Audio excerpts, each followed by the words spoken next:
All right. Hey, everyone. Mark here, Mark B Markets. Thank you for joining me for another Bitcoin analysis session. Today, we're going to go over this range low situation that Bitcoin is in right now and talk about what type of opportunities that presents across multiple types of time horizons. That's what I was looking for. Investing, swing trades, and day trades.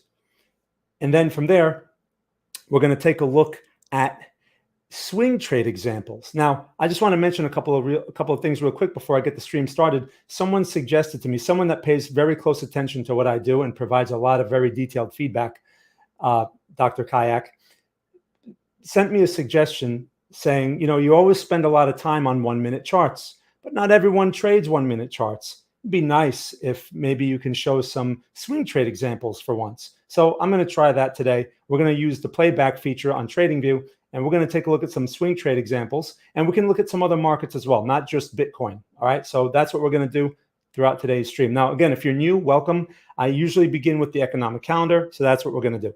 All right. So let's get this started.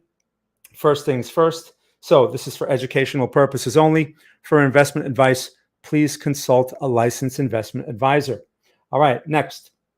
Also a fun fact, if you want to share what city or what country you're from, that's always nice to hear. I am streaming from the greater New York City area, also known as Northern New Jersey. All right, and let me say hello to a few people. We got Pariah, good to see you. Lad, all right, nice to see you again. We got some Dutch action in the chat here, some Dutch talk. Sam, good to see you. Stian, of course. And great to see my regulars. Also, real quick, just want to mention this before I get started. Check the links in the description if you're interested in some of the things that we talk about here. Okay, the first link that you will see is the TradeScanner Pro 14-day free trial. I'll talk more about that as we go along, but that's where you can find the link in the description. If you are interested in getting free signals once per week, okay, 1 week is Bitcoin or a coin, 1 week is a stock, 1 week is a Forex pair, you can subscribe to Trade of the Week, which is the TradeScanner bot.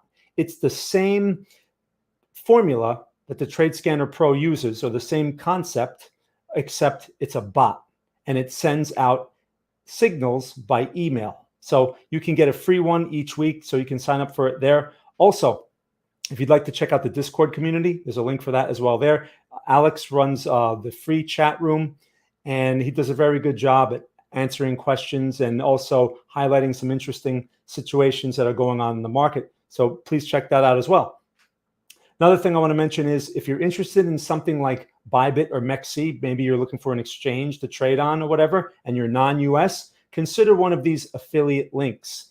By putting money into an account and placing trades, Stian gets a small cut of your trade activity, which goes a long way into helping him support the community. He does a lot of work behind the scenes here, and he really provides a lot of conveniences that people may not realize or appreciate. So show him some appreciation, please. Sign up for one of those. If you're not interested in those and you're interested in maybe signing up for TradingView, there's a link for that there as well. You could save $15. And there's some benefits to having the premium version of TradingView, or a premium version. By the way, it's not required for the TradeScanner Pro, but you do get some nice conveniences like multiple notifications that you could set up and things like that. We'll talk more about that as we go along. Anyway, check that out. And if you just want to tip Stian outright, or you like the content of the stream and you like to see this, you like to see us advance and be able to provide more stuff, consider tipping one of those currency wallets there. There's Ethereum, there's Polygon, or Polygon and Ethereum. And that, again, goes to Stian because he's such a huge help in this whole process. And you can show him some love that way as well if you're not interested in any of the other products. Okay, so just wanted to run through that. Let's now move along, and we're going to get into the economic calendar before I talk about this chart. All right, so let's get into that. Now, economic calendar. There are a couple of interesting things this week that we need to be aware of. Now, for those of you that are new, the economic calendar is important to be aware of because each month there are scheduled economic events, and these events can lead to a range expansion that is unexpected. So this is very important, especially if you are a day trader. You want to be aware of what time these reports come out so that you don't get caught on the wrong side of something. because you don't know how it's going to play out. You don't know how the market is going to interpret it.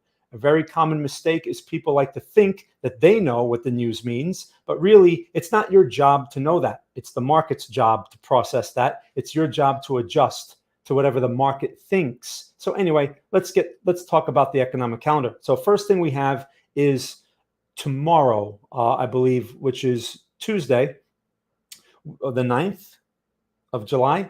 We have Chairman Powell testifying. I believe that's tomorrow. Correct me if I'm wrong. So if that's the case, just double check what time. He testified over the previous week, I believe, and that was like at 9:30 a.m. Eastern time when the stock market opened. So double check the time.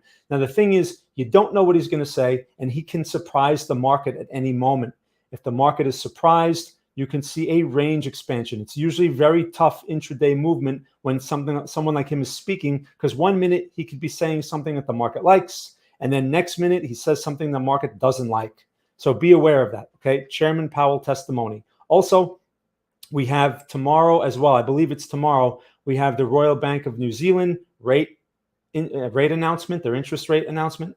That's not as big of a deal. Usually doesn't move global markets, but if you are in some Forex pair that's relevant to the Kiwi, there can be an effect there. So just be aware of that if you're a Forex trader.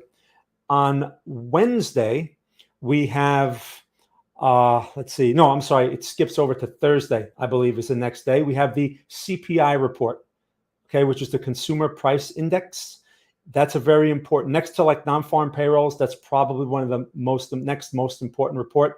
That number usually comes out at 8:30 a.m. Eastern time. Please correct me if I'm wrong. Sometimes I say stuff wrong. Okay, so, he's talking at 16 US, is that 1600 Eastern time? Lad, I don't know, make sure that that's US time, because 1600, that's 4 o'clock. That's the market close. So, that is Dutch time. It's 10. Oh, okay. Thank you for clarifying, Steve. I was going to say, usually he doesn't speak at the market close, but hey, anything's possible. So it's 10 a.m. Eastern time. Chairman Powell testifies. Okay. Thank you for sharing that information, guys. So like I was saying, Thursday is the CPI report. I believe that's at 8:30 a.m. Eastern time. That's usually when it comes out. That's usually a big market mover. All right. Now, and then after that, we have the PPI on Friday, right, which is the Producer Price Index, followed by the Michigan Consumer Sentiment Report. The PPI, that could be an 8:30 number, that could be a 10 o'clock number. Double check the times. But those two reports come out on Friday. The PPI is the more important one compared to the Michigan Consumer Sentiment Index. The thing is, they can have intraday effects, and you want to be aware. All right, so that's the economic calendar. Double check on any economic calendar. Those are the main things that you need to be aware of for this week, which means we have a few things that can hold markets up. Please also keep in mind, we are now basically in the middle of the summer, and volume is generally lower to begin with, and markets tend to be harder to trade, especially on smaller time frames. So please keep that in mind. Lower volume means less follow through. It's harder. You're better off looking at bigger picture movements and things like that, especially if you're a beginner. Just want to make that clear. So that's the economic calendar. Let me know if you guys have any questions or if you'd like to add anything to that. Let's now move along and let's talk about the chart, shall we? I'm going to make the chart bigger now.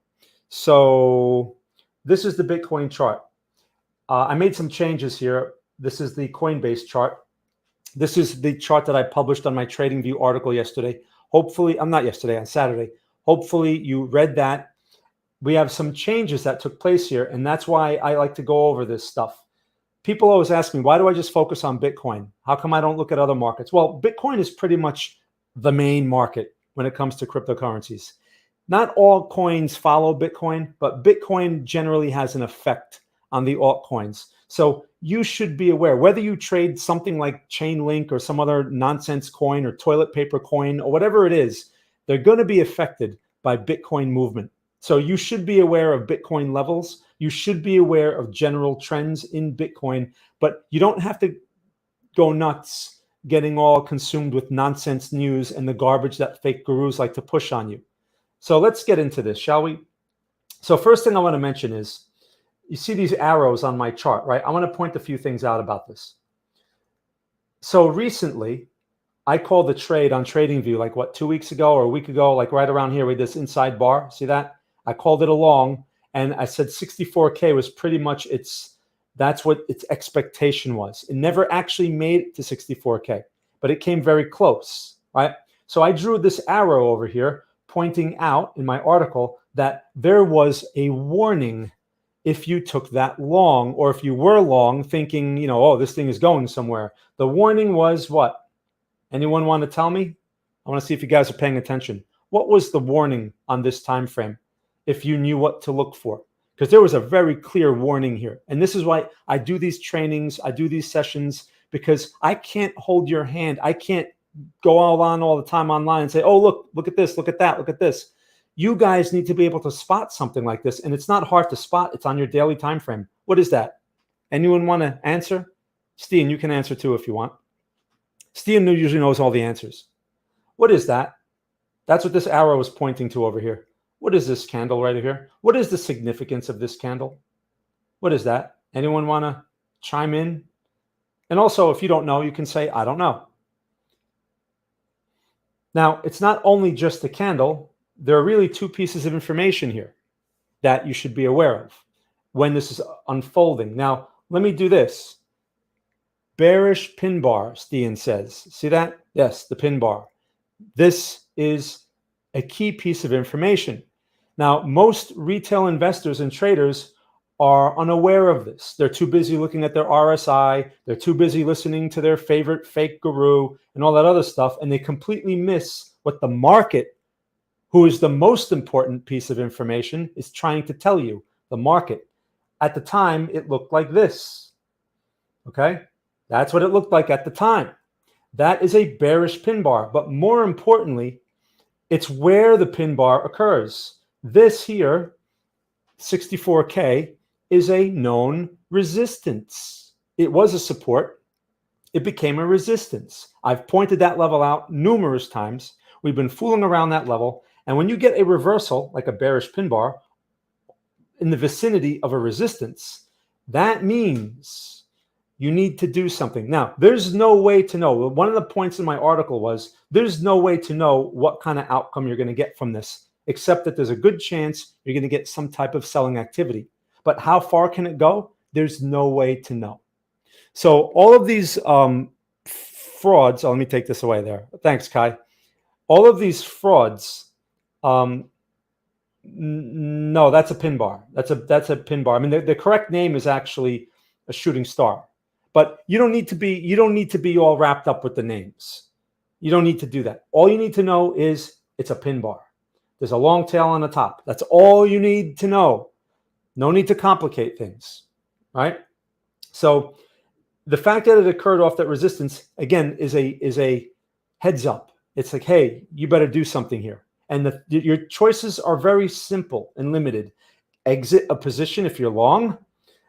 Put a tight stop at the bottom of the pin bar. Reduce your exposure. Take some profit off the table. Aggressive short. Those are your choices in this situation. But like I said, there's no way to know where this is going to go. You know, there's no way to know that this was going to go to 53K. There's no way to know in advance. So all the frauds, again, that tell you that they knew are lying to you. Please, I know I rant a lot about that stuff, but I emphasize that a lot because it's so important, because so many people are misinformed. And that's the reason, because you're watching people on TikTok that don't know anything. They don't know what they're doing. And they say, oh, yeah, this is this, and this is going to go to 50K now, and this is going to... Market's random. All you need to know is markets are generally random. And if you understand that, then you won't be fooled by any of that misinformation. Now, again, there's no way to know where this pin bar was going to go. All you know is a sell signal was in progress of developing. When the next candle opened and took out that low, that's it. Okay? That's the sell signal. That, when it took out the low over here, this low, that was it. Time to no longer be in this thing, right? Or the long party is over for now. So you have a heads up.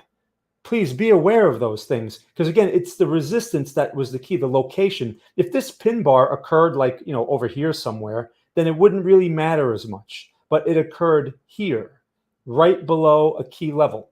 That is important. Okay, like look, for example, there's a bearish pin bar right here, but this pin bar, even though, yeah, sure, the market sold off, this pin bar is really not going to be as relevant for shorts because you had a support below it. The inside bar break was much more relevant because that's a momentum continuation pattern, which typically you want to see a reversal at a level, not a continuation pattern. But if you get the continuation pattern, that's telling you something. The level is likely going to break or continue, like it's not going to reverse anytime soon, right? So anyway, so that's one point that I wanted to make. Of course, when I play this out, this thing gets hammered. Now we know after the fact, usually when this type of situation occurs, right, market gets hammered, this is when all the people tend to react. This is when you see all the videos on YouTube, oh, Bitcoin's going to 25K now and all that other nonsense. Once again, you don't want to pay attention to people who react. You need to be ahead of the market, not react to what you see. See, what makes this game so hard is we're not working with accurate information. If we had accurate information, this game would be a lot easier. Of course, there are some people who have accurate information. Usually they're industry insiders, not regular retail traders with YouTube channels. So because we have very, very limited information, we have to be careful what we consume because most information out there is garbage. I can tell you that 99% of it is. And we have to filter that out and look for information that does carry value. I put this in my training program. Many of you have taken my training program, but a lot of people who look at it and I get questions, they don't understand the value of my training program. And maybe that's my fault because I'm not able to demonstrate that value, but they just see, oh, trends. I mean, who knows? I could learn that for free. You can. Oh, it's levels. I could learn that for free too. You can, but you're not going to know how to put it together. Those are like the essential components. That if you just look at trends and levels and nothing else, you will be better off than most of your peers. If you look at just those two things. So that's primarily what drives my analysis on my TradingView articles. I'm mostly analyzing the trend and the levels. That's what brings me to my conclusion, and that's what helps me narrow the range of possibilities that I'm anticipating, and that's what leads me to draw this little illustration on my chart here, right? So let's continue. This thing gets hammered. Now, again, what's the key thing here when this gets hammered? Let me ask you guys a question.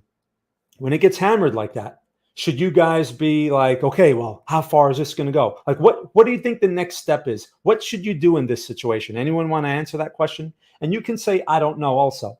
That's an acceptable answer because I'm here to help you. I'm not here to criticize you or make you feel bad. I want you to understand what's really going on. More importantly, I want to help you simplify your decision-making process. And the only way to do that is by focusing on information that carries actionable value. That's what I'm trying to show you here. Hey, Milad, from London. Oh dear. Oh dear. Do you have a British accent now that you're back from London? Oh dear. I would like to go to London. I hear it rains a lot there sometimes, and people have British accents. Is that true? All right, London. How nice. Okay, cool. Milad, good to see you. Milad is, by the way, he's the only New Yorker that watches me. He's the only guy in New York City that actually watches me. No one else watches me. Appreciate Milad very much. Okay. So, all right, Lad says, look for strong support. Yes, you should be knowing your levels. Okay. And what we have in this situation, what is the low here? Right? This was the 50, this low here was the what? 58,414, right? You want to look at your lows. That's 58,414. But we have to go back too, and we have to consider this. What was this low back here? This was what? 56.5, right? So this was a key level when it comes to the range. Again, the title of today's stream is how to navigate how to trade the range low, right? That's the name of the title. So what is the range low? This relates to context. As we all know, we've been in a consolidation since the March peak. Do you guys remember, by the way, back in March, what people were saying? Do you guys remember what all the experts and all the frauds and all the whatever? Do you remember? Bitcoin's going to 100K, right? Bitcoin's going to be at 1 million in a couple of months, right? No one was calling for a test of 53K, were they? Was anyone calling for a test of 56K? Of course they weren't, because they continue to believe what is in front of them, or they react to what they see, or they read someone else's garbage and they reshape it and make it their own. This is what they do in the YouTube game. You take someone else's stuff, you reshape it, and you just make it your own. And then because most of your followers know less than you, they think you know something. That's how this game works. It's who is the greater fool. There's actually a meme graph of who is the greater fool. And that's typically how this game works, especially altcoins, right? Who is the greater fool? And that's the greater fool is the one that loses. Anyway, so my point is, and I'm probably one of the few people that called here, I said the party was over. And so far, as you can see, the party has been over, as Seinfeld would say. So it doesn't mean that it's bearish, right? The party over doesn't mean bearish, but it means likely change in trend structure. We're in a consolidation. We've been in it since March. Investors who don't realize this, they do dumb things in situations like this, like maybe buy a bunch of it at the top, they bang it out at the bottom, because they have no awareness of what's likely to happen next. I'm always thinking ahead based on the structure behind us. I don't know the future. I can't project the future. I don't know where Bitcoin will be in a month, nor do I pretend to know. Okay, but what I do is I take the general context and I use that to narrow a range of scenarios. And then out of that narrow range, I pick maybe one or two that I think are the most probable. That is what puts me at least in line with the market intent at the moment. If the market changes, I change. It's that simple. But the point is, let me just give you an example. When I say range of outcomes, there are countless outcomes because the market is random. For example, one outcome of Bitcoin is it can go to 1 million. That's an outcome. One outcome is it can go to 0. But are those outcomes probable right now? Or are they within the range right now? Absolutely not. So I don't have to consider that we're going to go to 0 or to 1 million. I shouldn't be thinking about those two because they're not within the range. Okay, they're not nearby. They're not relevant to what's going on right now. So I want to use the information that's available to me on this chart to narrow the range and figure out what's reasonable right now and project that maybe out a week or two. So for example, when we were up here, I had no idea that we were going to go to 53K or test 53K. No clue, right? In order for me to even think about something like that, we have to break 60K first. That's what this line is over here, 60K. We have to break that decisively first. Then it opens up new possibilities, okay? There's no way to know from up here where Bitcoin's going. All you could say is, okay, there's a double top, and a reasonable projection would be test of support. That's reasonable. It tested, it broke. We talked about the impulse that was in play over here. There was an impulse wave. We talked about that. The bullish impulse, which was this over here. Yeah, I'll highlight it real quick. The bullish impulse was this, okay? We talked about that. There was a transition. We talked about the overlap, which was over here. We talked about it. It took some time to overlap, but as you could see, once it overlapped, that was it. Impulse over. So when you know things like that, you know how to adjust your expectations. Now look where we are. So again, the market needs to provide some information for us to anticipate a limited range of scenarios. So now that brings me to where we are now. Let me erase some of these arrows so that you're not confused. Okay, I'm going to erase these for now. So earlier today, this candle was looking a little better. Okay, I believe. Oh no, I'm sorry. That's not right. My replay is still on. What am I doing? So here we go. So this was the test. This was, again, there was no way to know that it was going to do this, right? Now, what's important about this area? There's a relationship, okay, between this low and this low. They're close to each other. And most people are going to overlook this and not pay attention to this. That relationship is what defines this zone. This is a bullish reversal zone. It's a high probability bullish reversal zone. And it's something that you can actually prepare for in advance. It doesn't mean that the market will get there. But if, big if, the market gets here, then there's a good chance it's going to reverse hard in everyone's face. What's the first thing we get after it touches 53K and gets all the fake gurus short? Bullish pin bar, massive bullish pin bar. So if you shorted something like this on your 1 minute chart because, you're watching your RSI and all that stuff and, you're moving averages and you think you know everything, and then the candle closes like this on you and it's against you and you're still in it, you're asking for trouble, okay? Because this is not bullish. This is not bearish at all when it closes like this. It tested a major level where a reversal was highly likely and it prints a reversal. Again, it has to do it first. It has to confirm. Markets are mostly random. This is why we need confirmation in order to get a better performance, right? That's what the TradeScanner Pro is all about, confirmation.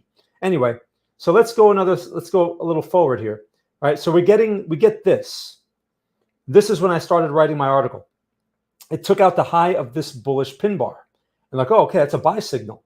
But I never called that as a buy signal. I mentioned that there was a buy signal in play, but there's a problem with this one. Anyone want to tell me what the problem is? And you can say, I don't know. But I mentioned it in my article. Hey, Armin, good to see you. Yeah, right. The fake gurus and the rented Ferraris. Anyone want to tell me why this buy signal on this time frame is probably not the best idea, or why it's not favorable? It's a buy signal. You could work with that on other time frames, but why not this time frame? On my TradingView article, I mentioned why this was a bad idea on this particular time frame. Why? Anyone? If you don't know, say I don't know. I don't know is an acceptable answer. Because again, I'm here to teach you. I'm here to help you. Not complex. Sam, that's a good answer, but that's not the answer I was looking for. Okay. He says, hasn't overtaken the previous candle. No, that's not the answer. But good try, though. Good try. Milad, close above the previous candle. Okay, so you guys are all focused in on the candle situation, right? You're focused on what you see here. What is something that we haven't talked about here that it's sort of here, but it's not hitting us over the head? Steen says slow. It's bearish at 60K resistance. Nope, no one's gotten it yet. What's the one thing that I say that this game is about? My students should know this one.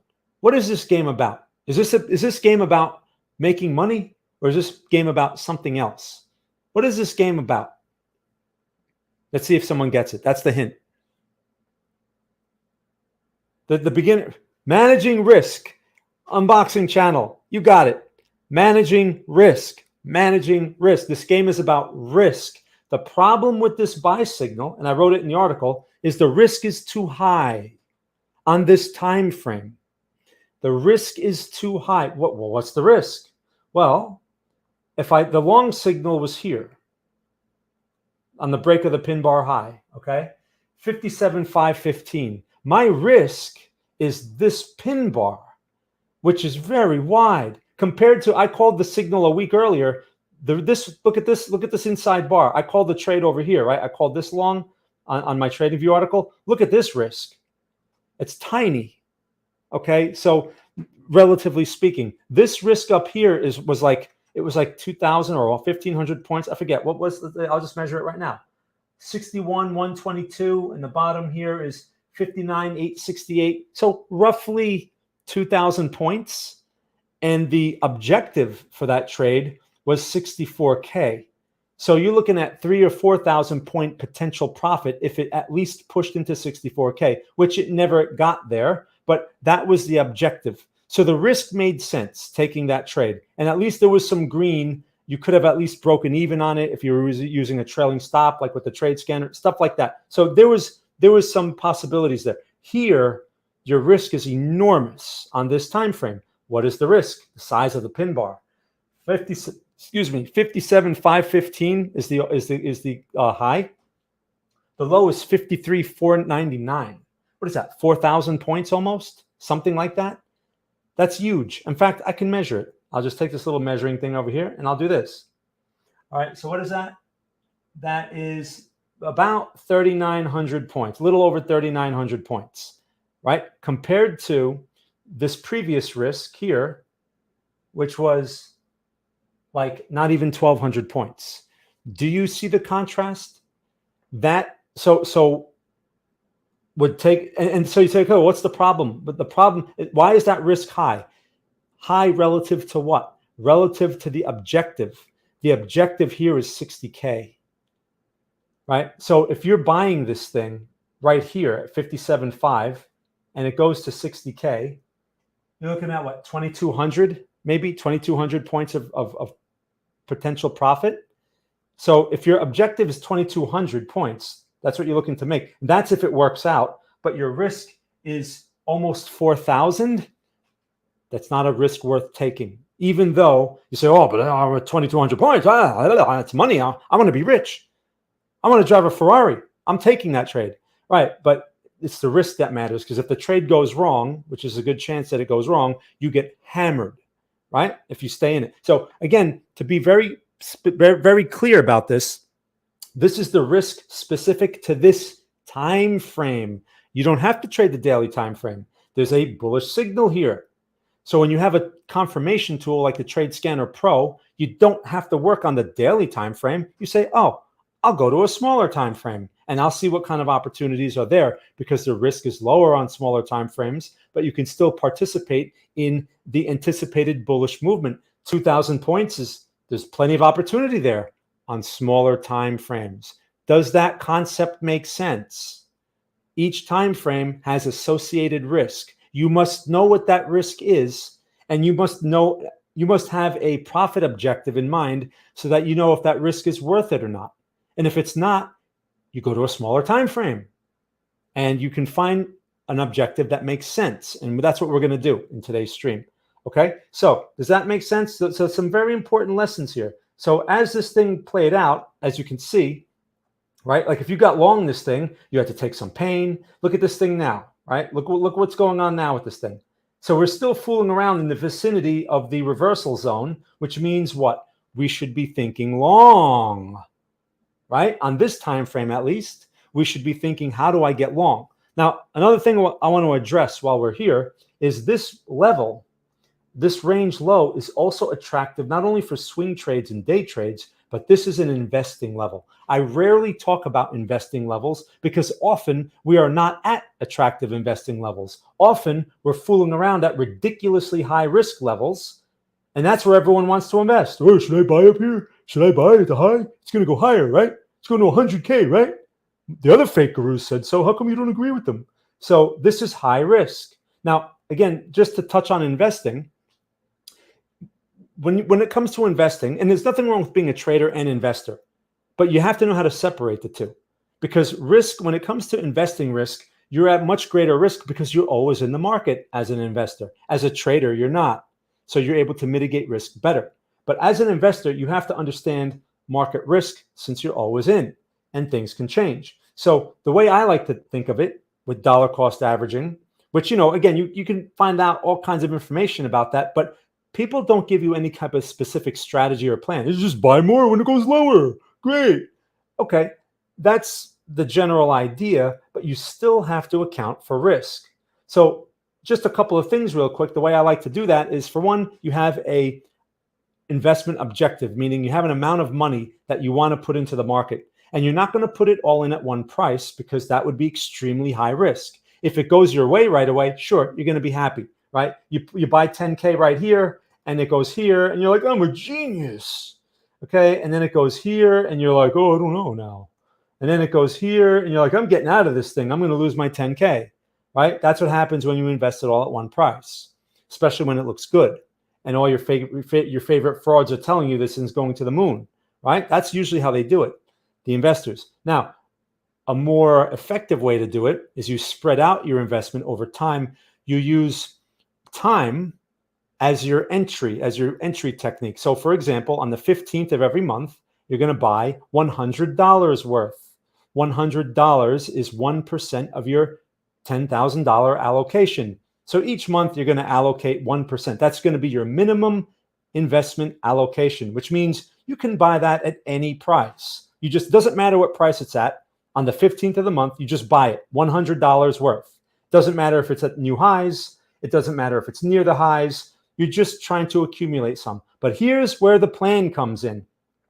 As the market offers better prices that you were not expecting, like 60K or even 53K, perhaps you could say, all right, well, we're pushing, we're messing around 55K.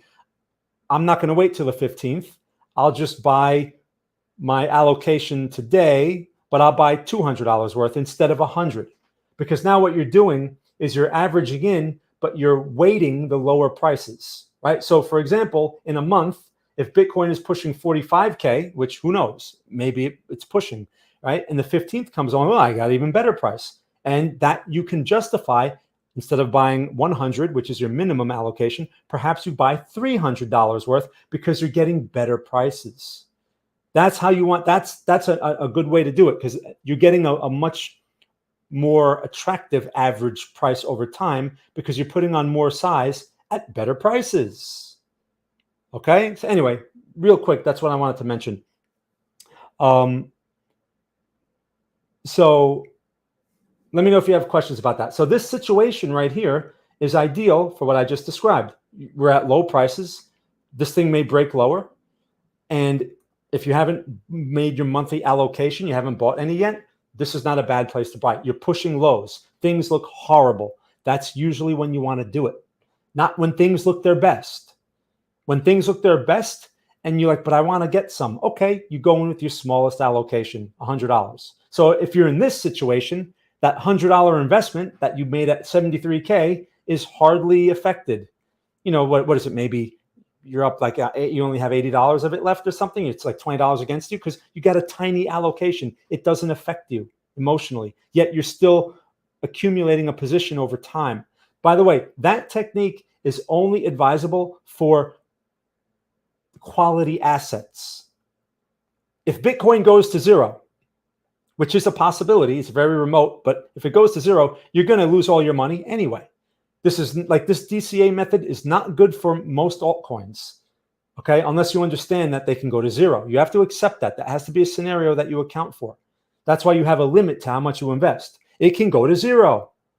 Now, if you were doing this with something like Google or Amazon, chances are they're not going to zero, okay? Those stocks are probably not going to zero.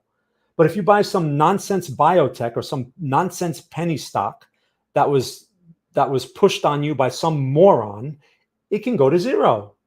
So you have to understand the general risk of the asset that you're doing that with. You don't do that with just any asset.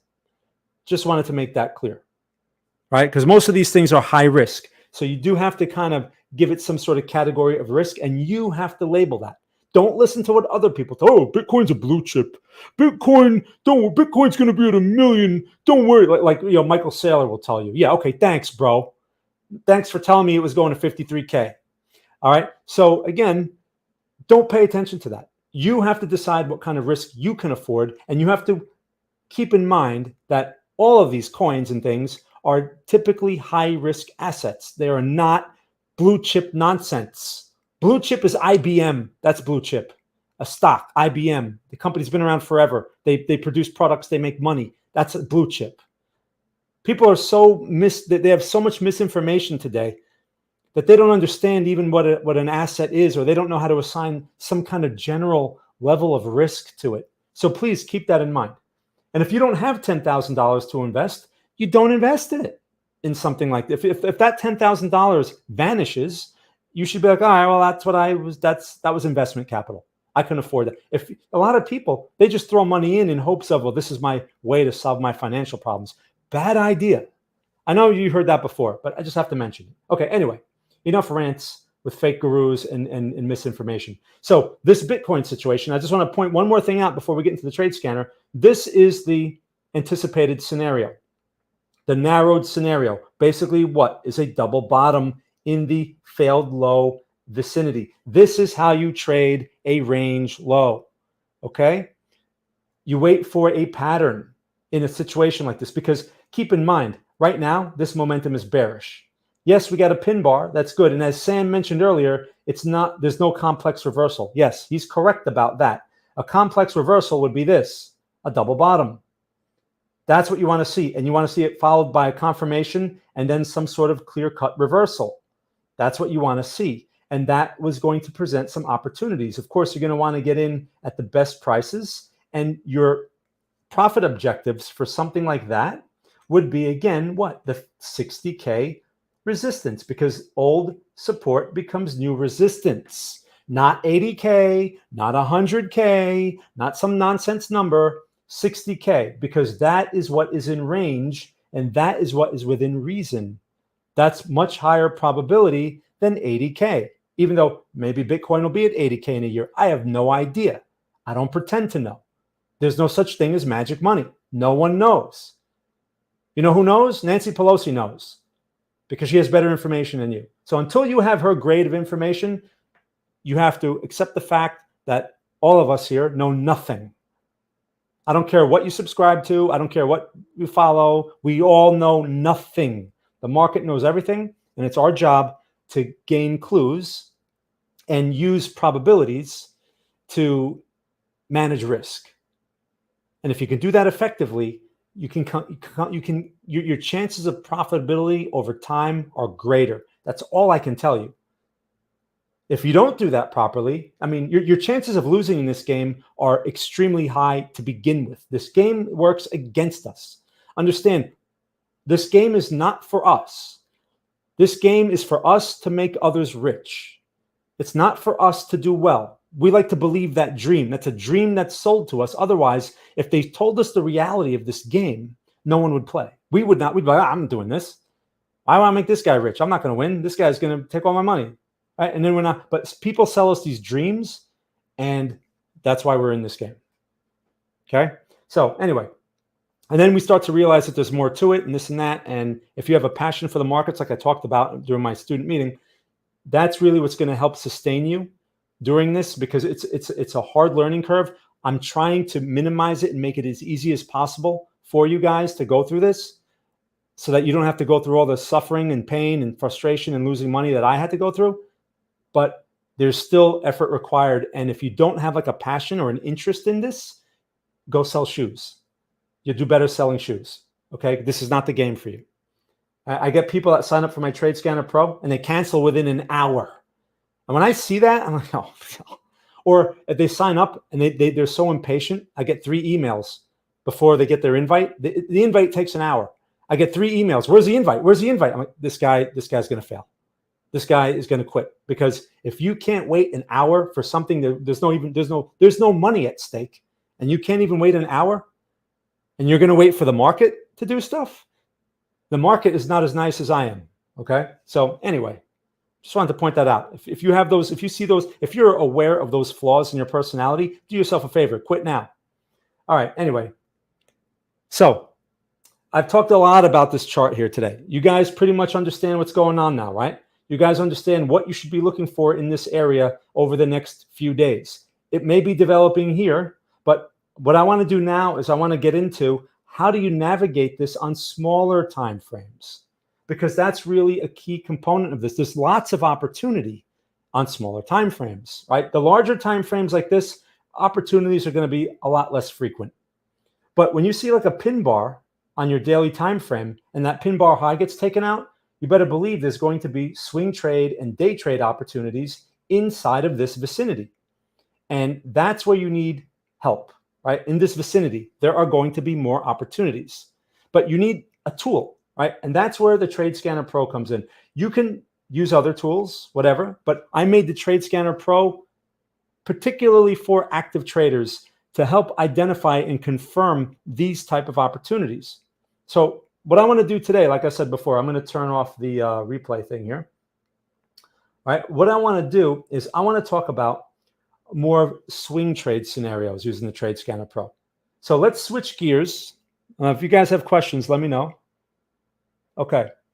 Yeah, you can't be impulsive. You have to anticipate. You cannot react to what you see. What we see here is inaccurate. What we're looking at is history. Even if you're on a 1-second chart, you're looking at something that is old. You have to be able to look ahead. The problem with this game is we have incomplete information. Like I said before, we don't see what's ahead of us on this chart. We just see a blank chart. We assume that there's nothing ahead of us because we don't see it. We can't see the orders, the limit orders sitting in the order book that are, hidden, or the people that intend to sell large amounts. Do you think they put their full amount to sell in the order book? No, they'll put a couple of contracts. Meanwhile, they have 2,000 to sell. And the bot that they're using will put one out at a time. You can't see that. If you knew that, well, I'm not going to get in front of that. Of course you wouldn't. But since you can't see it, you're like, oh yeah, this thing's making new highs. I'm buying it. Meanwhile, there's someone actually selling there, but you can't see it. So we have to gather clues from the market to kind of get a sense of this order flow based on what the candles and based on what type of behavior occurred at previous levels. All right, so let's switch gears and let's first switch this over to, I'm going to go to Bitcoin perp. Okay, we're going to go to the MEXC perpetual futures chart. I just put MEXC up there just because it's the exchange that Stian has for one of the affiliate links. Doesn't matter which one you use.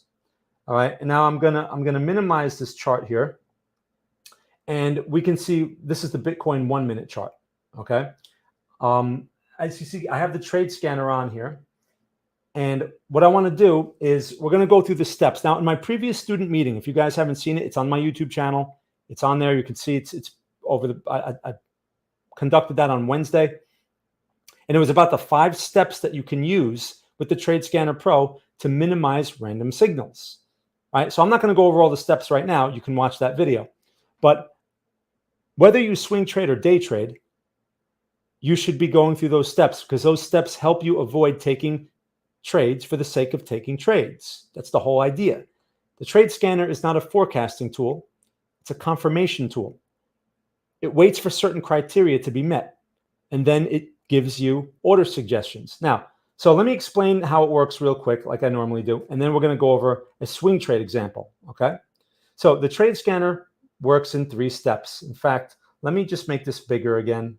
Hold on, so we don't get confused. The Trade Scanner works in 3 steps. The first step is it identifies a trend. So let's say the trend is bullish. The second step is it measures a pullback in the trend. This is what it looks for. It measures a pullback. Once the pullback starts to change its momentum, it measures that and it looks for a reversal in that momentum. Once it identifies all of that criteria, it then sends out a trade signal in the form of order suggestions. So you have a stop loss order, you'll have an entry order, and you'll have a take profit order. It typically looks like this on your chart. It's visual. The stop loss is a function of recent market price action. It's not something you set, it's something the market determines. And then it multiplies that times 1.5, and then it projects that as your profit objective. So that's automatically 1.5 to 1 reward risk. In fact, if I turn the Trade Scanner on over here, right, you could see it says 1.5. 1.5 is your reward risk ratio, right? That's how it is automatically set. You can change that, but in the beginning, just leave it alone, right? And that positive reward risk ratio helps you over time. Now, one of the great things about the Trade Scanner Pro is it has a trailing stop function. And as the market starts to go your way, a trailing stop will eventually appear.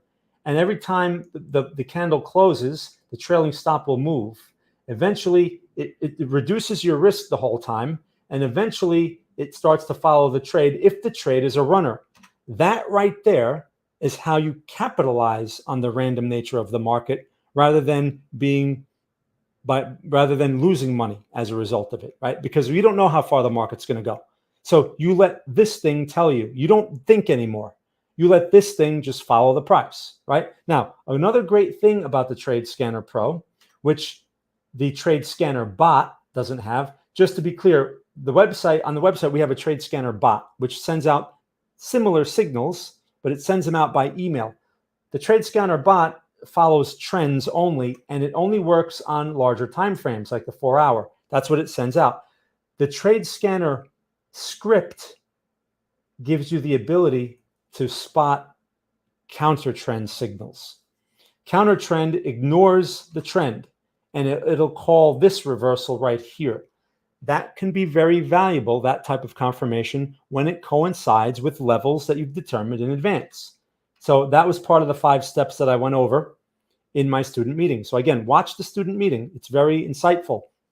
Like I tell people all the time, there are 3 types of trades. You have the continuation pattern or continuation trade. You have the reversal trade, and then you have the random trade. The random trade could be any of the other two. So we're trying to avoid the random trade, which is a trade you take for the sake of taking a trade. And we want to have a good reason. We want to enter that idea with a reason in mind, a goal, a purpose, so that we don't take trades for the sake of taking trades. This is what beginners do all the time. They sign up for my thing. They think they're going to get magic money. A signal pops up. They're all excited to get into it. I push on them heavily. Paper trade, paper trade, paper trade. They don't paper trade. They put it on with real money. They lose money. And then I get oh, this thing sucks. I took 5 trades in a row and every single one was a losing trade. How much experience do you have? I've been doing this like a month. You know what? Do yourself a favor. Quit, please. I don't like people like that. I really don't. I don't need those type of customers. Right? People that are serious students of the market know better. The fact that if you're a serious student of the market, you know that this is not a magic money game. Those are the type of people that I'm trying to help. Okay? Now, all right, enough of those rants. I know I probably pissed some people off. Anyway, so you know how this thing works, right? We know its purpose. You have to go in with purpose, and there are 5 steps that you can take. Now, the first step, of course, is you pick whether you're a day trader or a swing trader. You're going to pick that each time. If you're a day trader all the time, then you can skip that step because you're going to look for day trades. But in this case today, we're going to pick swing trade because that's what we want to look for. We know this now. Okay, I'm making that decision now. I'm interested in the swing trade. The reason why I can't show swing trades in real time is because it'll take forever to wait for one. And I want to show you some type of action, right? I want to demonstrate how the TradeScanner Pro works. So we're going to use the replay feature for that. But I know going into this, I'm looking for a swing trade, which means that's going to define the time frames that I'm going to use for my information. As a swing trader, right? I want to use either way. We're always going to use a larger time frame for context and a smaller time frame for the trade. As a swing trader, obviously, I'm not going to be using a 1-minute chart for my work time frame, for the time frame I'm going to trade on. So as a swing trader, I have to decide, well, what time frame am I going to start out with here? We're going to work with a 15-minute chart today because that's the time frame that I suggest for beginners, okay? So we're going to look at a 15-minute chart. So if that's my small time frame, my large time frame needs to be a lot bigger. So I'm going to use a 4-hour chart. You could use a daily chart, but anything larger, like a 1 hour, a 4-hour, or a daily is appropriate for your larger time frame when you're looking for swing trades. Now, here's my 4-hour chart. So the next thing I'm going to do is I'm going to define my context. So I'm going to uncover the context of this time frame. I want to get a sense of what I should be expecting on my smaller time frame, what's within reason, right? I'm not going to arrive at, oh, this thing's going to go to 80K. That's not going to be a possibility on this time frame. Again, when you're looking at a swing trade, you're looking for trades to unfold maybe over the next day, maybe up the next few days, maybe up to a week or more. That's a swing trade. A day trade is you're in and out the same day. Could be a few hours, but you're in and out the same day. So a swing trade, obviously, you're going to be working on larger time frames. And it's very possible that the trade can go to its objective tomorrow, okay? But we're anticipating that it may take longer. So anyway, here's what I'm doing. I'm looking for inflection points. This is very simple, right? The general trend is pretty easy. We know it's bearish, and the TradeScanner tells me that on this time frame. It's bearish. Trend is bearish. But I could see that if I zoom out, lower highs and lower lows. So I don't have to spend a lot of time with that. It takes literally 1 second. But now I want to know my levels, right? So this low is clearly an inflection point. How do I know that? Look at the reaction that came off of the level. Okay, good to know. I can pick this level here too if I want. I have both of them. That's no problem. That could be a little zone. I can define this as a little zone. Okay, I have a support zone in here. Okay, cool. What about resistance levels? Do I have any? Yes. Old support, new resistance. Old support over here too. So that's going to act as resistance. I also have some old resistance up here. So these are my levels as a swing trader. And these levels don't change as frequently like as they do on a 1 minute chart. 1 minute chart, you're constantly changing stuff. You have to constantly evaluate for new information. When you're dealing on a time frame like this, things take a lot longer to change. That's why it's easier for a beginner. Okay, so a lot of these things are going to stay intact for a while. Now, so we have some sense of context here. Now, the next question we have to ask is, well, what am I looking to do? I mean, so we're kind of fooling around in the middle here. Now, I know from my bigger picture evaluation, the daily chart, I know that we're generally in a supportive zone. Okay, so there's going to be some bullish bias is very likely to develop here. So I need to keep that in the back of my mind. I should probably, if I'm going to be taking even smaller time frame trades, and I want probability to be in my favor, I should probably lean on the bullish side. It's probably a better idea, even though I'm seeing some bearish price action here. Right? Don't react to that. The bigger picture carries more weight. So I should probably be leaning on the bullish side. Okay. So that means I'm going to be very on top of my supports. I'm going to want to be watching support levels very carefully and stuff like that. Right now, let me point something else out here. This here is the control panel for this, the settings panel for the TradeScanner Pro. Stian just sent me an update with an updated panel. So I'll go over that next week, but he organized it a little bit better and he made things, you know, you can customize colors and he put some nice work into it, right?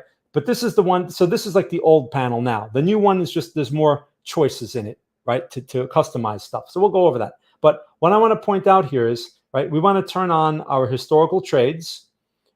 When you get your TradeScanner Pro, by the way, all these things are turned off. So you have to turn them on as you need them. But some of these things you should just automatically just turn them on. Like you want to see previous trades, so you turn that on. Heads up, you want to turn that on. I'll explain why in a moment. Trailing stop, you want to turn it on. Now, counter trend, we're not going to turn that on yet because we don't know if we want counter trend or not yet, right? We have to make that decision. So the things that I turned on, right? The historical trades, nice short. That was a short, okay? That worked out nice. The heads up are these orange candles. By the way, in the update, in the TradeScanner Pro update, Stian also features a column, a large vertical column that will appear behind these heads up candles. The heads up candle basically tells you that a signal is coming soon. It's likely to come soon, right? So usually before a signal, you'll see one heads up candle, or you may see a couple of them in a similar area. But sometimes it's hard to see them, like this little pin bar over here. It's hard to see that.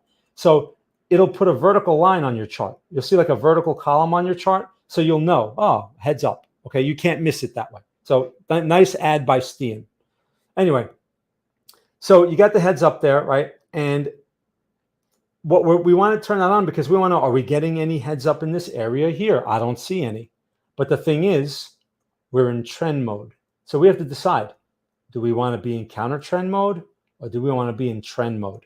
Now, as I said before, if we're going to lean on the idea that the market is likely to reverse hard in this area and my trend is bearish right now, how do I get bullish setups? Anyone want to answer the question? Stian, give people a chance on this one. Let's give people a couple of seconds here, at least a minute. How do I get bullish setups in this area? Because I'm interested. We know that this is generally a bullish area, so I should be leaning on longs. Okay. How do I get long signals here? Because I've determined based on the location that that's what I want to find. How do I get those? And then we're going to go over this trade over here. We're going to go over this.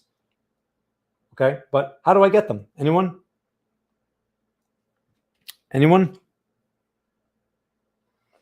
Turn counter trend mode back on, Sam says. Yes. So I go to my panel. This is your most important control piece of the control panel. You turn on counter trend mode. Look at this. Counter trend mode gives us a completely new picture here, doesn't it? I got warnings all over the place. Look at these warnings. They never turned into a signal. And I have a signal on the 4-hour time frame, interestingly enough, but I wasn't planning to trade the 4-hour time frame. I was going to trade the 15-minute. Okay? But the 4-hour I was using for my levels and my trend. The 4 hours showing me a signal here. Okay, so I can use that also when I'm working on my 15-minute. There is a long signal in play. It was called here. See that? Okay, and it almost stopped out, pulled back a bit. First, it was worth some green. Notice it went to the resistance, right? Almost stopped out, and the trailing stop has now reduced the risk. It never touched the trailing stop. Maybe this candle touches it, but right now this trade is almost at break even, right? It's slightly in the red, but the most important part of this idea is this. Your risk has been reduced. Let me get rid of some of these lines. All right, to just make this a little clearer so we can just focus on the trade. The risk was this initially. How much money is that? Or how many points is that? The risk initially was 2,600 points. Wow, that's a lot. But again, I'm not looking to trade this time frame. I'm going to work on the 15-minute. But if you were working on this time frame, your risk went from 2,600 points to 1,000 points. Not bad, right? You just cut 1,500 points of risk off of this trade. And at this point, you could take a tiny loss if you wanted to get out. Again, that's the 4 hour. The 4 hour we're using for context. So I'm going to turn this off because that's not the trade we're looking for. I just wanted to show you, I just wanted to point out a couple of things on example. So back to putting our support levels on here. So we want context, and we know that we're looking for longs. Okay, that's what we're interested in. We're looking for longs on our 15-minute time frame. That's what we're looking for. So I got these levels, right? I'm just redrawing them so you can see. I got these levels, and which means on my 15-minute, here's what it means. It means if I'm fooling around these lows, I should be looking for long signals, long confirmations.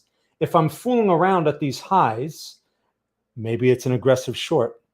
But if I want to be more aggressive, maybe I should go to a 5-minute. But that's that right here, this point, right, which is step 2, this point tells me what I should be looking for. Is that clear? That's a very important point, because otherwise, this is how you avoid just taking a signal for the sake of taking a signal. You know that you should be looking for longs in this area, especially, and these would be aggressive shorts in this area because you're in a generally bullish area. This level is generally bullish, and these resistances are likely to get broken easily, right? If there's some kind of, you may get one of these moves through here because it's a generally bullish area based on the location. So we're going to have less expectation of the resistance and more expectation of the support for that reason. If the support eventually breaks, then we have to adjust back to bearish continuation at that point and look for continuation on smaller time frames. All right, following me so far? So we gathered our context from the larger time frame. So with that, I know when I switch over to my smaller time frame, this is my 15-minute, I know here, I check my trend. Oh, this is bearish. Bearish trend. Okay. And you're looking at some 15-minute price action, and you're like, I got a little minor resistance over here. I have what looks like a bearish reversal occurring. We have a bearish pin bar here. This could be an aggressive short. So even though on that 4 hour we were in, this represents the middle of the range. Now we can kind of think of this on a 15-minute time frame. Be like, all right, let's see what I could find with that. So this here is we're in trend continuation mode right now because my counter trend is not on. Right. Let me turn all these back on. Let me put the heads up on. Let me put the trailing stop on. Make sure you guys do that when you have this thing. But I'm not going to turn counter trend on right at this moment because I would want to spot a counter. I want to spot a trend continuation trade or momentum trade, right? If this thing is bearish, maybe I can get a little something out of that. Look at this bearish trade right here. That one was a stop out, okay? And this, we should have known that this was high risk because of the location. At this moment, we don't have a signal. Do I even have a heads up? Do I have a warning? Let's see. Do I have anything here? Is this candle orange? No, I don't see any orange candles there. So that at this moment, there's nothing to do. That's typical of a swing trade. Okay, so, but do you guys see how I arrived at what I'm looking for? and how I made this quick adjustment. Like, oh, I got a little resistance here. If I get a signal, maybe we can go to here. That might be worth something. Now, let me ask you guys a quick question. We have a situation. I'm trying to work the 15-minute chart, but there's nothing here, and it's going to take some time. What can I do to possibly get into a short signal now? What can I do? Anyone? And if you don't know, say I don't know. What can I do? What can I do to get into a short signal now to see if there's one? What can I do?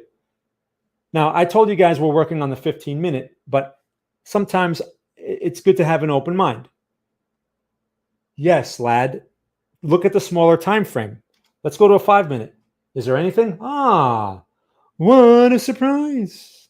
Okay, so there's a 5-minute. This trade's been in play for a while here. And look, it's right back. It almost stopped out. The trailing stop is now above this point. This is a trade I can take. I'm going to take this right now just for fun.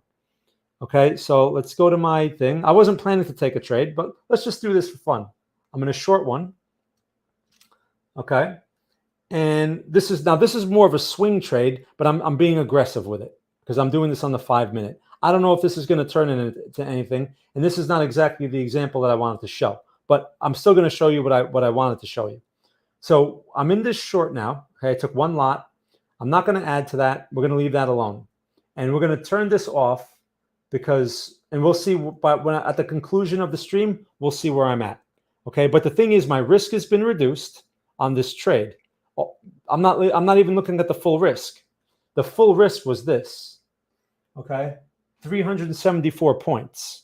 My risk right now, as long as I respect the suggestions here, is 176 points. Not bad. Reduction in risk. Now, sure, this thing may stop out and go to the trailing stop, but my risk is reduced. What you need to realize about that is it doesn't matter what you make or lose right now. It matters what happens over time. If over time I'm cutting my risk in half, and I talked about this example a week ago as well. If I'm cutting my risk by 50% on the average, but my winning trades are going to the take profit, my reward risk is skewing to 3-to-1 instead of 1.5-to-1. So the quick example, if I lose $100 when I lose, but I cut that to $50 when I lose, yet my take profit is still $150, that's 3-to-1.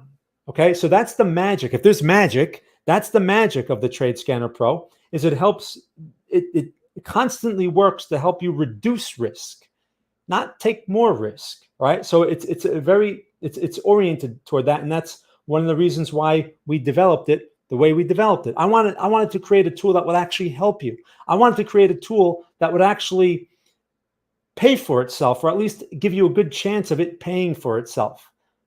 Not this nonsense, well, I'm going to charge you $1,200, blah, blah, blah. Yeah, have fun with that. And they're usually lousy systems to begin with. My high win rate, 99% win rate system for $1,200. I priced this so that you can pay, this thing can help. There's a good chance it can pay for itself. I can't guarantee that it will, but if you use it properly, there's a better chance that this can pay for itself, which a Netflix subscription can never do. Anyway, so you know where I'm going with that right now. So we'll see where this thing goes. One thing I wanted to mention real quick, right? Before I want to do a playback example. I mean, that was the whole point of the stream while we're letting this thing do its thing. If you're interested in doing the free trial, that's what I want to mention real quick. I haven't mentioned that the whole stream. See that? I'm really not a fake guru. I'm really not a marketer. So if you want to use the Trade Scanner Pro, there's a 14-day free trial. Like I said earlier, there's a link in the description. But you can also, when you click on that link, and real quick, what I'll do for you is I'll just put it in the channel here like I normally do. Hopefully I spell it correctly because I have a hard time seeing things sometimes on my screen. So let's see. Is that right? Yeah. So if you go to this link, and I'm just going to share it. I'm going to put it up on the screen here so you can see it. If you go to that link, it takes you to this page. Okay. And you scroll through the page, it explains how the Trade Scanner Pro works, tells you a little bit about me, and then it takes you to this right here, right? This is where you can register for your 14-day free trial. 14 days for free. If you don't cancel, you will be billed. But you can cancel. Listen carefully. You can cancel anytime, and you will not be billed. But if you wait until day 15, you will be billed. So don't play that game with me. I got some people that do that. They're, oh, I forgot. There are no refunds. I make that crystal clear. It's also in the FAQ. There are no refunds. You have every opportunity to cancel if you don't want to continue. All right. So for the year, it's $22.50 a month. That comes out to $270 for the year. By the way, that's a recurring membership. So if you wait a year and you do nothing, you're going to get billed again. Just so you know, my yearly guys. Okay. Monthly, it's $30 a month. So again, if that's a big number for you, you're probably in the wrong game. And I don't say that to shame you. I'm just telling you, like, you have to be realistic.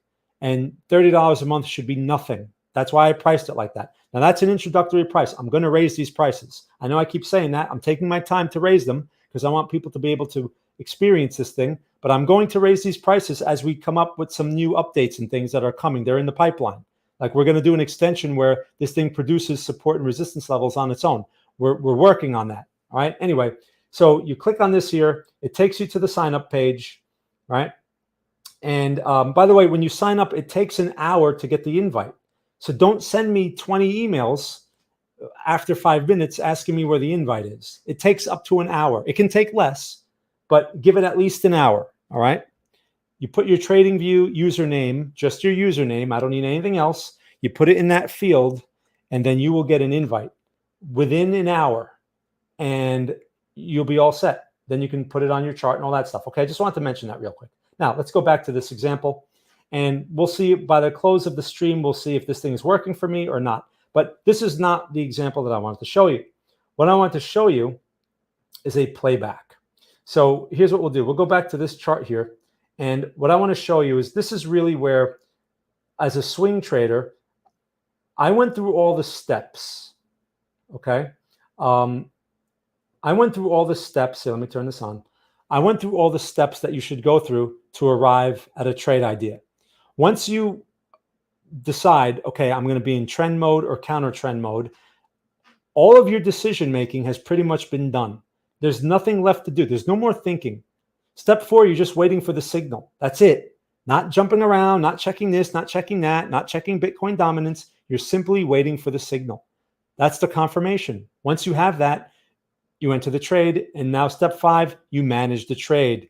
You respect the level. You respect the suggestions. If you don't respect the stops, you can get yourself into big trouble, please.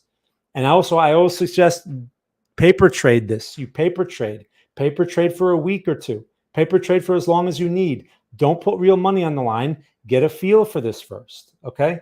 Now, hey, Alex, no problem. You can always watch. You can always watch the replay. Thanks for stopping by, though. Alex is our moderator, by the way. He's one of the guys in the community that does some great work next to Stian. Okay, so here's what I want to show you guys. This. So when you do your context, like we have just done, and we arrive at certain pieces of information, and we know what we want to look for, we're waiting for the confirmation, right? So what I want to show you here as a swing trade, this is what it comes to, right? You're waiting for this. Now notice there was heads up. This is a 4-hour. Actually, let me switch to a 15-minute. Let me just switch back to the 15-minute. And what I want to do here on the 15-minute is I want to go, let me see, can we spot something in counter trend mode? Yeah. Look, there's 2 trades going on here at the same time. Right? There's a short and there's also a long. Look at this. And the long, the stop is at break even. Don't be confused by that. You're working on one side. If you get a conflicting signal while you're in a trade, then you can use that to either exit your trade, but someone asked me recently, should I take both trades? No. You work on one side. Don't confuse yourself. You work on one side. So let's go back, right? So we talked about all that context and stuff. That's why I went through it. But before that, we talked about the vicinity, and we said we're looking for high probability reversals. You would look for that on a smaller time frame because you know the location. Look at the warnings that were available. But look, I want to point out, this thing is not perfect. This thing gave you some warnings over here. This thing gave you a trade here, and it stopped out. Okay? That was a stop out. You respect the stop, because if you don't, you expose yourself to this. This could have went to 50K, right? So now let's say you're watching. By the way, TradingView will send you a notification if you set it up on the warning candles. So you get a warning, right? That's a great thing about these larger time frames. So you don't have to sit in front of your chart. There's no way you should be sitting in front of a 15-minute chart waiting 5 hours for a signal. I mean, how long was this signal? Let's just measure the time here. From signal to signal. That's how many bars? Let's see. 12, let's say 10 bars. Okay, it was a little more than that. 10 bars at 15 minutes per bar. What is that? 150 minutes? So what is that? That's almost 2 hours, right? That's just about 2 hours, a little less than 2 hours. You're going to sit here and wait 2 hours and do nothing? No. Especially as this thing is moving? No. You set up notifications, right? Now, you got some more warnings. These warnings never led to a signal, but this one eventually led. So when you see warnings like close to each other like this, that means a signal is coming soon. You want to be paying attention. Now, of course, TradingView will send you the notification for the signal as well, but it depends on your location. Sometimes the signal may be delayed, but the notification may be delayed. Some people have given us that feedback, but for the most part, it sends it within a reasonable amount of time. Keep in mind, you're talking about 15-minute, 30-minute, hourly charts, not 1-minute charts, right?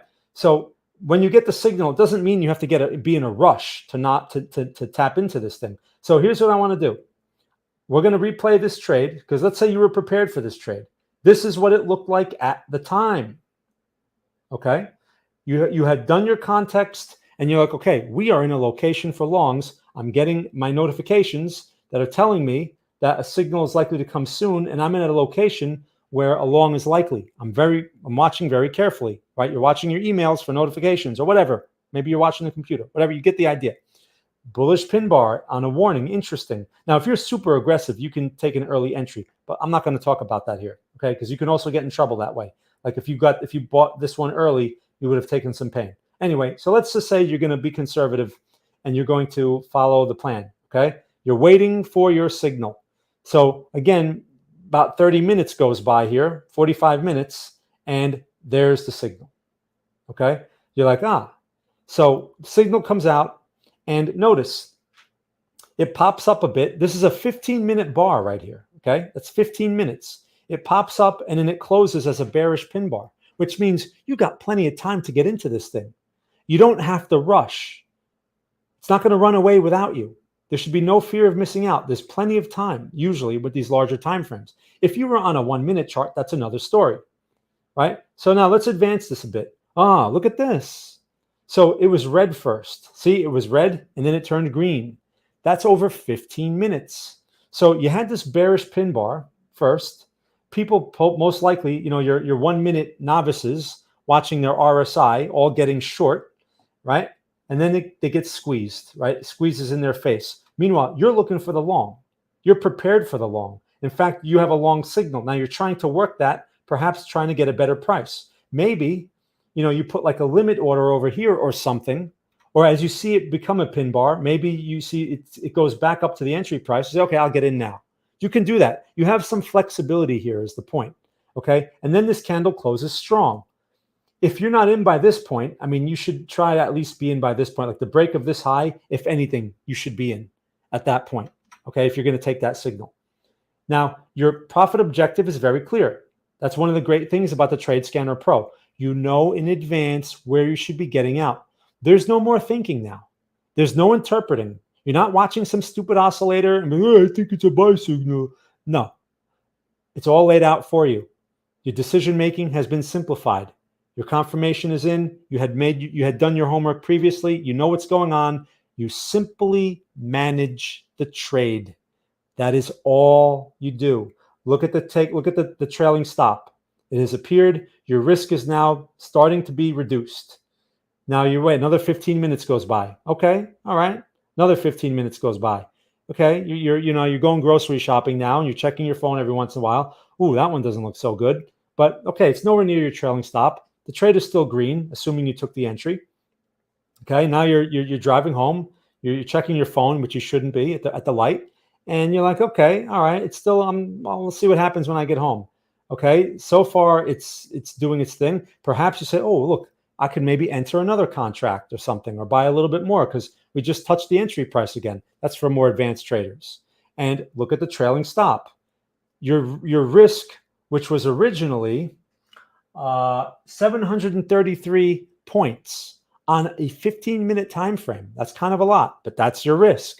That's the market risk. Okay, that 733 point risk has been reduced to 392 points. Okay, not bad, right? So let's continue. Now you get home. Now you're putting your groceries away. You're checking your phone every once in a while. Your wife's giving you a hard time because you're on your phone too much, and your risk is getting tighter and tighter. Okay, all right. And so far, it's not doing much. All right, now maybe you go watch some TV. Maybe you waste some time with Netflix and watch a documentary because you're bored. And while you're doing all that, the market is working for you. And look at your risk. This is now a break-even trade. This is a risk-free trade. Now you can tell your wife, look, see, you're giving me a hard time, but now we're not going to lose any money because I was looking at my phone. Okay, anyway, I have to make it a little interesting. Otherwise, it's boring to watch charts all day, right? So again, you're watching. Does this thing stop out? Maybe it stops out. Let's see. It might stop out. It sure is close. I mean, look at that. But even if it stops out in the next candle or so, is this a loss? If it stops out right here, are you losing money? No. If it stops out right there, you're looking at 291 points. Now, it's far from the take profit. It's far from the profit objective, but you don't have to reach the profit objective. It's a point of reference. The most important orders here are the stop loss and the trailing stop, because that's what's going to be moving. Now, the great thing about the trailing stop, it stopped out. Okay, so 291 points. Not bad. Now, the thing is, if you were able to get back into this trade, see, because it was a tight stop. Perhaps if we go back, how much time I have? Okay, I got a little time. You made 291 points. Now, we know that this trade goes a lot higher. The question is, was there a way to capture that? Well, let's find out. So we're going to go back again. Okay, we're going to go back to the replay. And let's set this back here to the entry. All right. Now I'm not going to go through all that simulated stuff with the going shopping. We're just going to advance the things here, right? We're going to get the signal. There it is. Now, here's what I'm going to do that's unique. Do I have it on this one? Okay, no. Let me go to the other chart real quick. I'm going to change the speed of the trailing stop. How am I doing over here? Let's see. I don't think this is my short trade. I don't think it's doing well. But anyway, that was just to see how we close out. Let me go to my 15-minute, right? Now on this 15-minute chart, I'm going to the playback because I'm interested in that long, right? So let me turn my counter trend back on because that's what we would have been in at the time. This is the same long signal that I was just fooling around with, right? Obviously, we see this thing went nuts. So my question is, was there a way to capture this realistically? And we're going to go back, right? So we're going to play it back here again, like I was showing you. Let's make this bigger so you can see. Okay. Now, that's the stop out. Okay, let me go back. So we know that one scenario was the trailing stop for 291 points. Okay, no problem. At least it's not a losing trade. But how do we capture that bigger move if we were anticipating such a thing? You see this over here? Trailing stop. See that? Actually, I think it was on its lowest setting. Okay, if that was on its lowest setting, then if I put this here, no, because it's the opposite. Okay. So I just changed the trailing stop to its low setting. Now, the label here is incorrect on this version, but like I said before, Stian sent me the new version where the labels, he had it reversed on this one. The label would be correct. That's why I tell beginners, don't mess with that thing, but I'm showing you an example. This is how it would work. On the new version that you're going to get once I push it, and you switch this thing to the, it's going to be tight, normal, and what was the other one? Loose, I think were the words in the labels. What it changes the speed of the trailing stop. So now the trailing stop is not so sensitive And it allows for the possibility, especially if you have a larger expectation, it allows for the possibility of this. Watch. Let's see if it works. Does it stop out? Oh, it still stops out. Let me try that again. Was low. Let's see if this is it. It works right. Yeah, right. So it still stopped out there too. Okay, I guess this is not a good example. This is what I was trying to capture. This. Okay, and perhaps this would have been another trade on a smaller time frame. But the idea of the slower trailing stop is to give you the possibility of capturing this. So this is a 15-minute. Let me just check just for fun here while we're at it. Let me just check on a 5-minute. Okay, and let me change this because this may have been a bullish. Let's see, were there any bullish trades here? This is in trend mode, right? Counter trend. Was there anything bullish? Okay, so when I'm in trend mode, I'm looking to see if there were signals. If you're confused by what I'm doing here, just let me know so I can explain. There's nothing here on a 5-minute. Okay, so let me just go smaller. Is there something on a 3-minute? No. How about a 1-minute? Is there something there? Let's see. Okay, there's something here. So my question is, how would that have played out? And if you have the premium version of TradingView, the most expensive version, you can play back these charts like I'm doing right now. Let's just see. Would this have turned out to anything? Would this have been one of those big runner trades? Let's see. So you can see this is on I had to go to a 1-minute though to do this, right? See how it goes through? It goes through the take profit. You want to experience this like when a 15-minute does that. But sometimes when the market's moving very fast, like this, the only way you're going to be able to get something like this would be like on a 1-minute. And look, it's hardly giving you much because the movement's all over the place. You see that? Now, if I change the trailing stop and I switch it to its I guess that was on its least sensitive. I guess that's the least sensitive, right? Then I'm trying to capture more of the move, but it looks like these examples are there's too much movement in them. And what you want in those situations is you want like one of those vertical moves that doesn't pull back, right? Like where there's hardly any movement, it just keeps going one way. See, this stops out like over here. See that? So you captured a little bit more than your entry. But something like this here, occasionally you can catch something like this. Let me show you.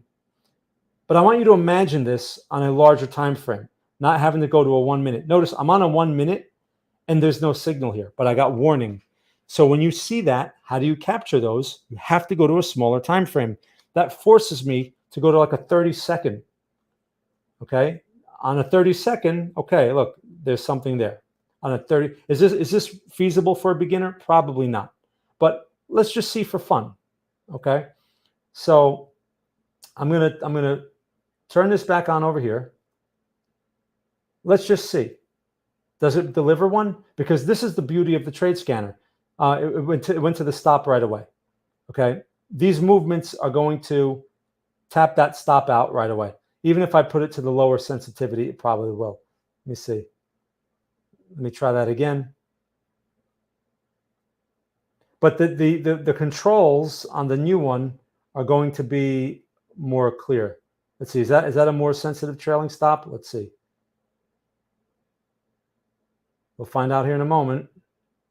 Okay, see how it cleared? It cleared the trailing stop because the trailing stop is not as sensitive. This is what you want. Look at this. Now look how far beyond. Eventually, the trailing stop is going to get touched. But this is what you want like on a 15-minute time frame. See, eventually it got touched. But let's just measure that real quick. Let's go back. Let's do it again. Okay, and then I'll be signing off here soon. I just want to show you guys this. So this thing goes berserk, right? Beautiful. The trailing stop is behind it, but you see it's not as sensitive. So it's helping you participate more in the move. Let's do some measurements here. So your initial risk, but this is a 30-second chart. I want you to picture this on a 15-minute chart. Please do the visual, imagine this visually. On a 30-second chart, the risk was 87 points. That's a 30-second chart. The time frame has a lot to do with the risk. right? The initial reward was 131 points, which is 1.5 to 1. That's the ratio. But this thing went way beyond, okay? And at this point, it's up 326 points at the peak there. So at one point, you risked 87 points and you're up almost 400 points, okay? Because it went beyond the take profit. 454 points. So that's like more than 3 to 1, right? Because if let's just say 90, 180, 270, that would be 3 to 1, right? 360, what's the next one? 450. So that's like 5 to 1 at this point. If you met, like, now again, you're not going to get the peak. And look at all this warning you got up here. When you get warnings like that, that's usually a sign like, okay, I should probably lighten up. I should do something, get out, take profit, whatever, blah, blah, blah, right? But I want to point out that at this point, this is a 5 to 1 reward risk. 5 to 1. Now imagine that on a 15-minute time frame. That's a huge number of points. Okay. Now you never, of course, you're not going to sell up here unless you sell randomly. You're not going. The trailing stop is not going to get you out up here ever. It has to pull back to touch a trailing stop. Does that make sense? Right? You're never going to get the top. It only looks great after the fact. So now it starts to pull back. Maybe you had 2 contracts. Maybe you happen to randomly lock one in because you had plenty of warning. You had plenty of heads up. Locked one in. Okay. And then it goes to, like, so I think the next candle goes to the stop, right? So let's just assume that the trailing stop is here. What is this price?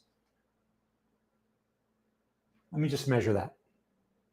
Okay. So another realistic exit would have been 270 points, right? Which is 3 to 1. Or a little further. So that's probably the next one where it'll stop. So let's measure that.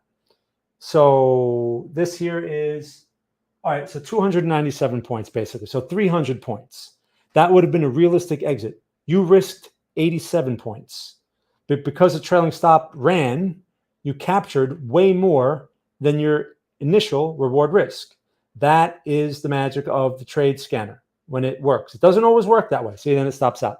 But imagine if you were doing this on a 15-minute and you capture an enormous move just so randomly, because again, there is no way to know that the market is going to do this.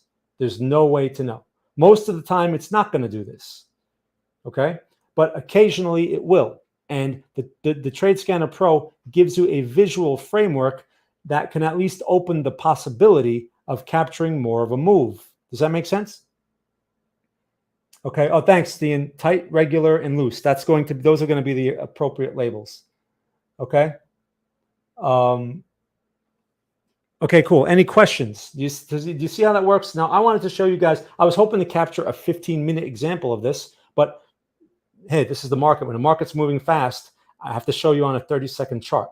Okay, but you can use the same idea on a 15-minute.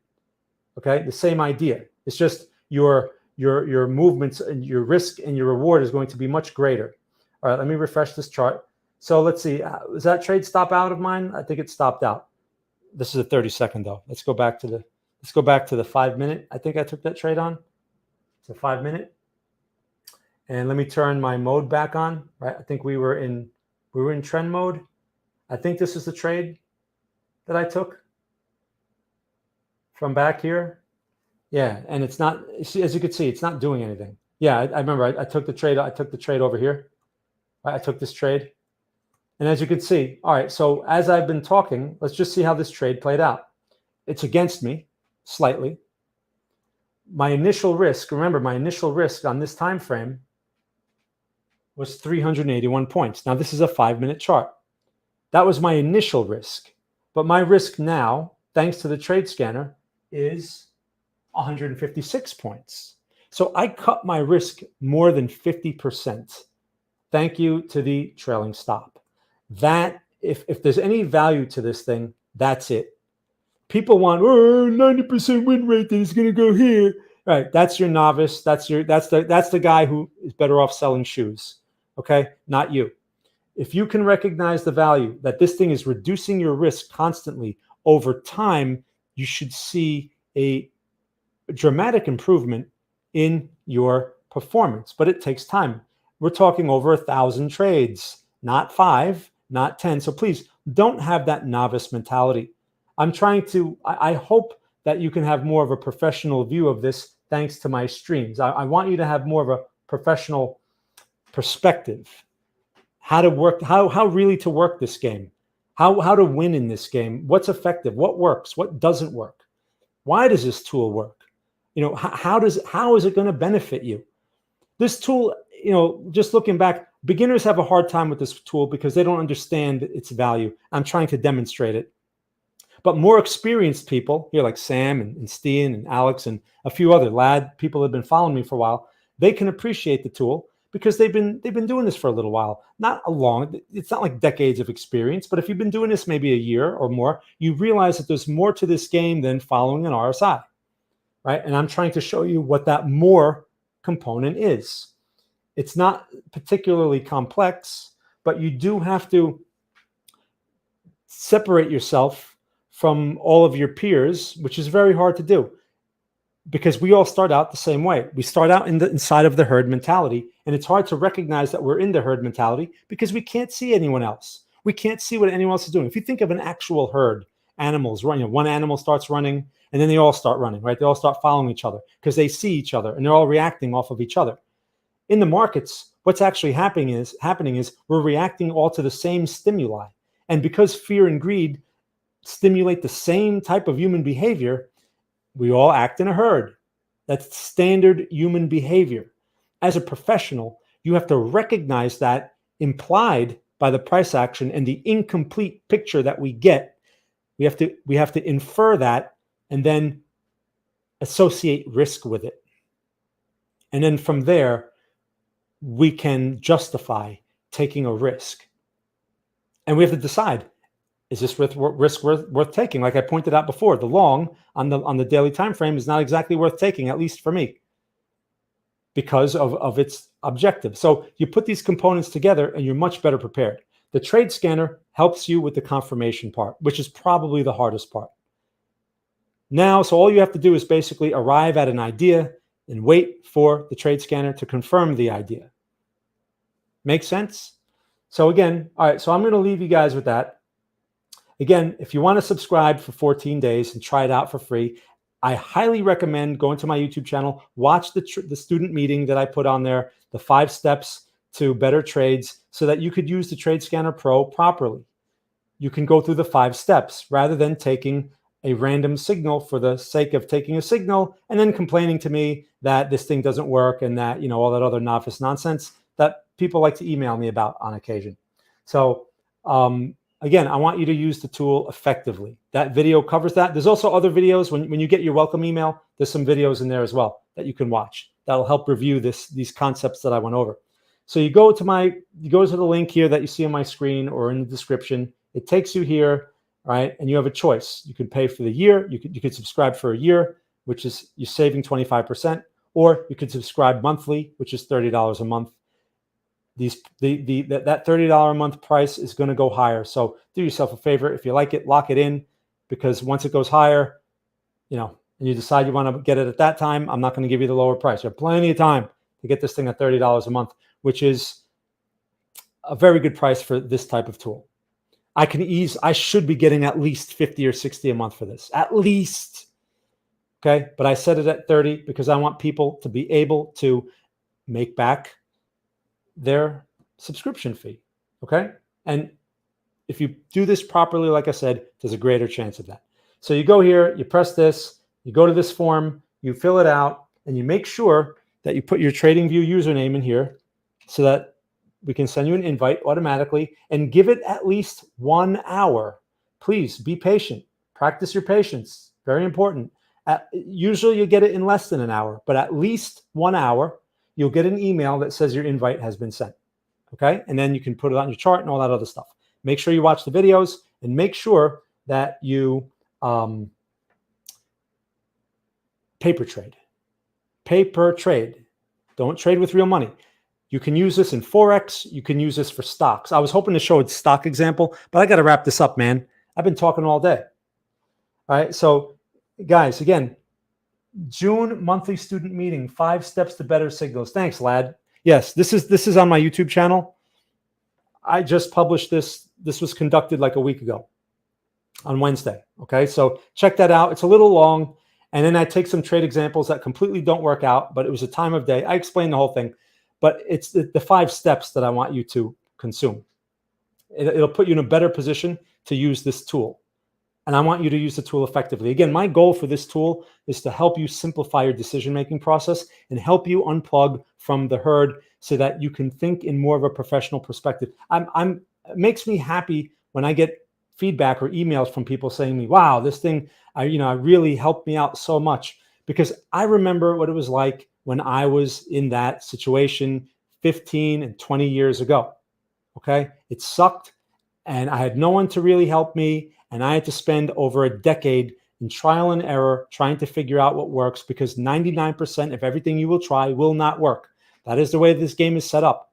And if someone had told me a few of the things that I've been telling you, I would have saved myself a lot of time and a lot of effort, and I probably would have more hair.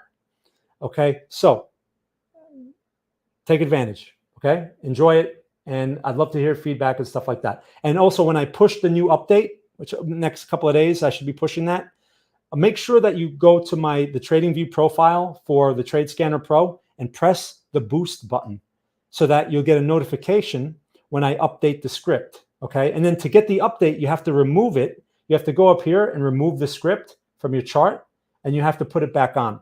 That's the only way to get the update. It doesn't automatically push. Okay, just so you guys know. Hopefully you guys are still paying attention.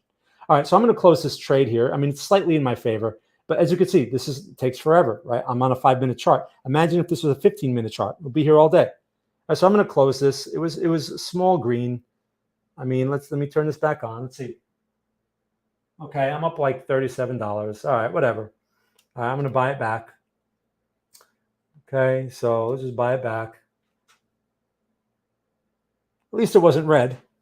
Okay, but you get to see a little action here. The trailing stop reduced my risk more than half. And if this thing breaks this support, this thing may get hammered a bit. And hey, that's cool, right? And my profit objective on this thing, as we talked about before, is 1.5 times this. But because my trailing stop is in play here, this is more of like a 3-to-1 reward risk.